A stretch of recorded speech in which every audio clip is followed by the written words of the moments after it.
बांगाल दबाथ' सन्दुरि लामाया मामोन ओजोंहाय नोङो बांगाल दबाखौ केन्द्र खालामनानै सानजा खोला सा सोनाब जेबो लामा गैयामोन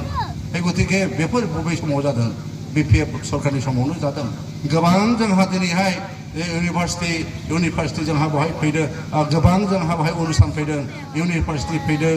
दिनैहाय मेडिकेल कलेज फैदों दिनैहाय माने मा होनदों बेखौ इन्जिनियारिं कलेज फैदों आरो गोबां नांबावगौ जोङो बेखिनियावल' जों फरायनानै थाया जोंनि भबिष्यतनि जोंनि गथ' गथायफ्रा ओरैबायदि गथ' ओंखारबाय IIT इन्जिनियार जानो लुबैनाय दङ ओमफ्राय जों IIT खौ लाबोनांगोन जों सरकारावल' थानानै जों लाबोनांगोन सरकारजोंनो मिलायना लाबोनांगोन केन्द्र सरकारनिफ्राय बिनांगोन जोंनि गथ'फ्रा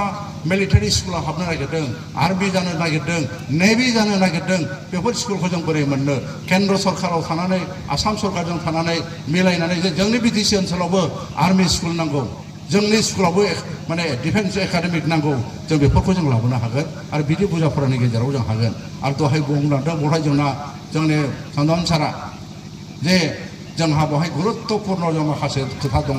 जों सरकाराव जुदि थायाब्ला आसाम सरकाराव जुदि जों थायाब्ला जों जुदि बिजों मिलायाब्ला 2027आव जोंहा आरोबाव नैबेखौ माने समस्ति दाफामनायनि खोथा दङ MP समस्तिनि दाफामनायनि खोथा दङ सरकाराव जुदि थायाब्ला नोङो बेखौ बोरै दाफामनो जोंथ' हाबनानैथ' अंखखौ बानायनांगोन ना हाबनानैथ' जों बुंनांगोन ना ओरैबायदि जानांगोन जों नुदों फैगौ समावहाय जोंनिया एसेम्बलि सेगमेन्टआ 25निफ्राय 30ता जानो हागौ BTC आव आरो MPआ मोनथाम जागोन दहाय बुंदोंना बेखौ बुंलांदों दा बे जिनिसखौ जुदि खालामनांगौ जायोब्ला नोङो सरकाराव थानांगोन रायजोफोर आसाम एसेम्बलियाव अर्थात आसाम सरकाराव थाफानांगोन दिल्ली सरकारजों थाफानांगोन होमबासो जोङो बेफोरखौ खालामनो हागोन बेफोर जाहैदों जोंनि भबिष्यत खारन बेफोरखौ दहाय बुंदों 50 बोसोरनि थाखाय बेखौ बानायनाय जागोन 50 बोसोरनि उनावसो डेलिमिटेसन जायो बे गतिके दानो जोङो जुदि सरकाराव थाफानानै मेकानिजमखौ जुदि बानायखायाब्ला बेफोर दानायनि सिन्थाधाराखौ जुदि खालामाब्ला जों खिन्थु बेवहाय जोङो डिप्राइभ जानो हागौ खस्थ' जानो हागौ बे गतिके बेफोर गासिबो जिनिसखौ मोनफुंनो थाखाय मावफुंनो थाखाय उन्नयनखौ मोननो थाखाय आरो जोंनि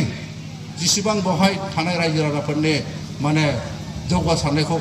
लाबोनो थाखाय जोङो दिल्लीनिबो सरकार नांगोन आसामावबो सरकार नांगोन BTCआथ' जोंहा सरकार थाखाबाय बे गतिके दिल्ली दिसपुर जों ज' एखे लगनो जों सरकार NDA हम लोग का सरकार BPF